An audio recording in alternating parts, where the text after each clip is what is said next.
Mga tol, pag tumingin ka sa mga social media, no, mababasa mo lahat doon na ang sinasabi, lalong-lalo na ng mga DDS na binitray ng ating Pangulong Marcos ngayon na nakaupo ang dating Pangulong Duterte at ang sambayan ng Pilipino. Dahil sabi rito sa mga post nila, ipinagkanulo, no, ng presidente natin ngayong bangag, sabing ganun, ang isang Pilipino at dati pang presidente, mga tol. Wala daw siyang palabra de honor, wala daw siyang isang salita. Dahil ang sabi niya dati ay hindi niya papapasukin ng ICC, hindi niya papayagan, mga kapatid, na magkaroon ng jurisdiction ang ICC, mga tol, dito sa Pilipinas. Ngayon, sa isang video, mga kapatid, mula rito sa TikTok, mga kapatid, natin nakita ito merong video rito si Katon Ying, no? Ito yung pagkakamali ng mga DDS, particular, mga tol, ni Duterte, kung bakit ngayon siya nahantong sa ganitong sitwasyon. Hindi ko alam, mga tol, kung sasang-ayon kayo dito sa mga tatalakayin natin, no? Tayo naman ay walang pinapanigan, mga kapatid, no? Patas lang tayo. Pero subukan natin mag-analyze, no? Kasi, mga kapatid, no, dito pa lamang, no, sa mga panahong to na tumatakbo pa lang si President Marcos, no, bilang presidente, isang beses na in-interview si Duterte at eto yung sinabi niya, mga tol. Panoorin natin. Ang sabi rito, Duterte rejects alliance with Lakas because Marcos is a weak leader. Mga tol, eto, panoorin muna natin to. Yes. Here are with Lakas. PDP. Is there going to be a coalition between PDDS or PDP with Lakas CMD? No. No? No, I cannot. Because nandyan si Marcos. Hindi ako believe siya. He's really a weak leader. Kaya ako sabi ko, totoo yan. Hindi ako naninira ng tao. So dati pa lang ayaw na, mga kapatid, no, ni dating Pangulong Duterte kay PBBM, no, dahil si PBBM daw ay isang weak leader. Sabihin natin, mga tol, valid naman yung opinion ni dating Pangulong Duterte kasi syempre meron siyang sariling paniniwala at opinion, tulad mo, tulad ko, mga tol. Meron tayong kanya-kanyang opinion at para sa kanya ayaw niyang makipag-alyansa, no, doon sa Lakas dahil nga nandoon daw si Marcos at si Marcos ay isang weak leader. Tuloy natin yung sinabi niya. Talagang weak. Kasi spoiled child, only son. Of course, he can talk. He delivers English articulate. Pero ang-aral kasi kung saan-saan sa labas. Pero sabihin mo may crisis, gano'n.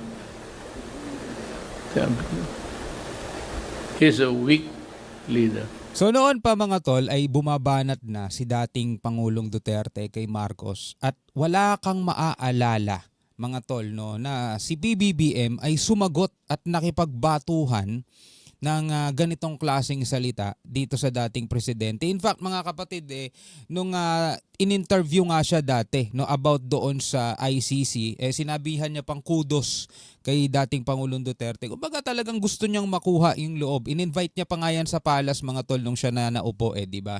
Ngayon, hindi lang ito yung mga pagkakataon, mga tol, na binabanatan siya ni dating Pangulong Duterte. Pero isinantabi niya na yan kasi nga, di ba, nakipag-alyansa siya kay Sara Duterte.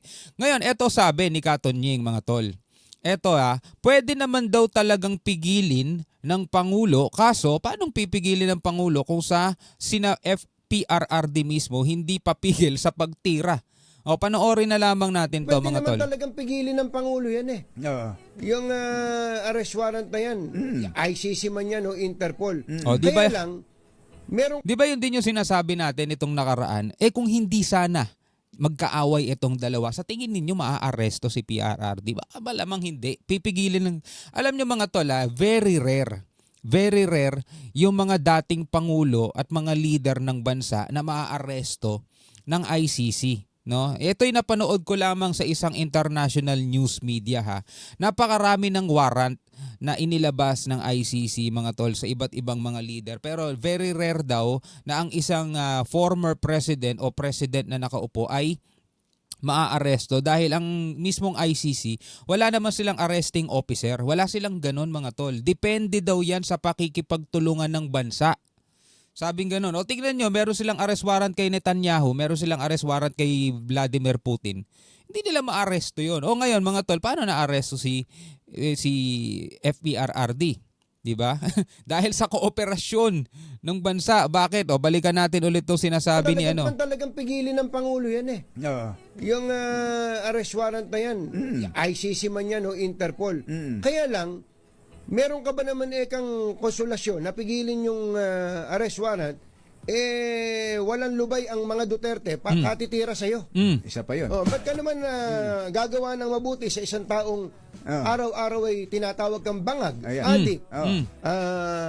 diktador, Tapos pagpaplanuhan ka bang ipapatay? papaplanuhan ipapatay, tapos ipagtatanggol mo ba yan? O real talk lang mga tol huwag masasaktan ng mga DDS dahil alam nyo naman kayo mismo nakakaalam mga tol 'Di ba? 'Di ba may mga kumalat pa nga na video na di umano nagpupulburon si PBBM.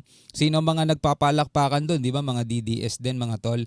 Eto sa iba pang pagkakataon mga tol. O eto, prayer rally to Si Bongbong Marcos bangag noon. Ngayong presidente na, bangag natin ang presidente. May drug addict tayo na presidente.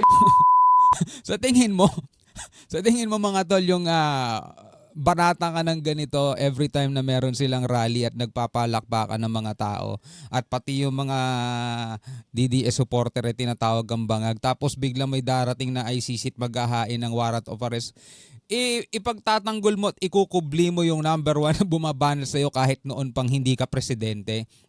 Again mga tol, dito pa lang ayaw na ni dating Pangulong Duterte kay Marcos. Sabihin natin, sige, paniniwala niya yun mga tol Tapos, dito, yan, bumabanat siya mga kapatid na bangag ang presidente at isa pa mga kapatid nung ipinahuli o ipinahuli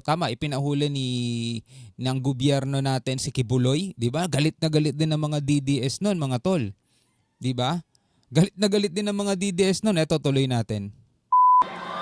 Mabigat ang mga akusasyong binitiwan ni dating Pangulong Rodrigo Duterte laban kay Pangulong Bongbong Marcos sa harap ng mga dumalo sa isinagawang prayer rally sa Rizal Park, Davao City kagabi.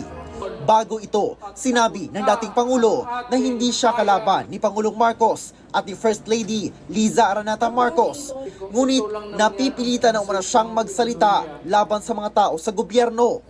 Nung ako'y mayor, pinakitaan ako ng evidence ng PDEA. Isa pa yan, di ba? Etong hindi pa napatunayan din to mga tol etong akusasyon na to. Kaya masatawag nating akusasyon dahil nga sinabi rito ni dating Pangulong Duterte na kasama sa drug watch list. Etong si PBBM noong siya pa'y mayor. Pero yan ay itinanggi ng PDEA, itinanggi na rin yan ng mga kinauukulan. Di ba? Ngayon, mga kapatid, na naaresto na nga sila at si Senator Bato ay may arrest warrant na rin. Ano sabi mga tol ni Senator Bato? Ito, sabi niya, I felt betrayed. No? Pakiramdam niya daw mga kapatid ay pinagtaksilan siya. Sabing ganun. Aminadong nadismaya kay President Bongbong Marcos. Bakit? Ito, panoorin natin. Meron kasi siya mismo nagsabi sa akin na gabuhok ko or kay Pangulong Duterte. Ay, pasensya na dyan, Senator Bato. Sabi ni PBBM, gabuhok mo. Wala ka ng buhok. Siguro balahibo mga tol. Wala naman kasi siyang buhok. Sabi ni gabuhok. Bigla ako natawa dun Siya mismo nagsabi sa akin na gabuhok ko or kay Pangulong Duterte hindi mahawakan ng ICC.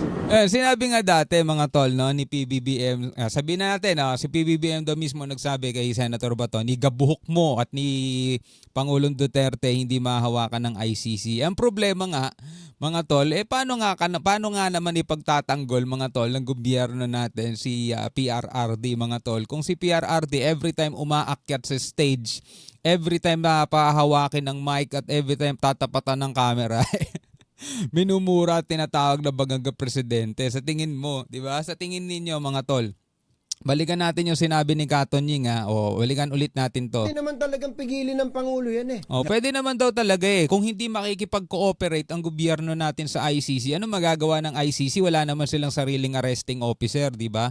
Kahit nga daw Interpol kahit nga Interpol hindi pwede naman daw harangin Yung arrest warrant na yan, ICC man yan o Interpol.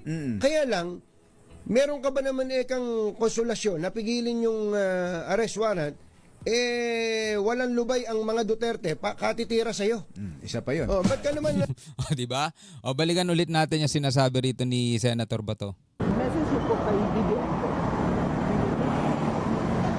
BBM, just would like to tell him that I'm so sad na meron tayong Pangulo na walang isang salita. Iba yung sinabi, iba yung ginawa. So, malungkot po tayo. Hindi niyo po ba Diba? So ngayon, ang mga DDS mga tol ay hinahanapan ng isang salita si PBBM mga tol. Pero wag tayong maging double standard Maging lang tayo, patas din tayo mga tol. Mismo si dating Pangulong Duterte naman wala ring isang salita mga tol Diba? Tatawagin niyang bangag, sasabihin niyang wala siyang sinabing ganon. Sasabihin niya nasa may pulburon video, sasabihin niyang wala. Alam mo yung pabago-bago na sinasabi mga tol. So, yung away nila, yung sabihin nating bangayan nila mga tol, since na PBBM ang nasa kapangyarihan ngayon at ang hindi ang mga Duterte mga tol, pwede rin niya naman mabaliktad pagdating ng panahon mga tol. Malay ninyo mga kapatid, di ba? Malay ninyo dahil sa nangyaring to dumami bigla yung susuporta kay VP Sara at at hindi matuloy, kung sakasakaling hindi matuloy yung kanyang impeachment. Kasi pag natuloy impeachment niya mga tol, hindi na siya pwedeng tumakbo Diba? Kaya isinusulong yun. Pero kapag hindi natuloy ang impeachment niya at nakatakbo siya at nanalo bilang presidente, yari, etong mga kalaban niya ngayon, bawian yan mga tol. Bawian yan, no? Ngayon, ano ang masasabi mo dito sa mga balitang to na ating napanood? Dito lang naman na inaanalisa natin mga tol, no? Ito yung pagkakamali kasi ng DDS mga kapatid. Alam naman ninyo kung paano ninyo binabanatan ng presidente. Tapos ngayon nag-ahanap kayo na ipagtatanggol niya yung presidente ninyo. Diba? Napaka yun mga kapatid, mababang kaisipan mga tol para mag-expect ka ng kabutihan laban doon sa binabanatan ninyo. Anyway, bilang isang Pilipino, ano masasabi mo dyan? Comment ka na lamang sa ibaba. Hanggang sa muli, ako nga pala si Shobal D. Peace out.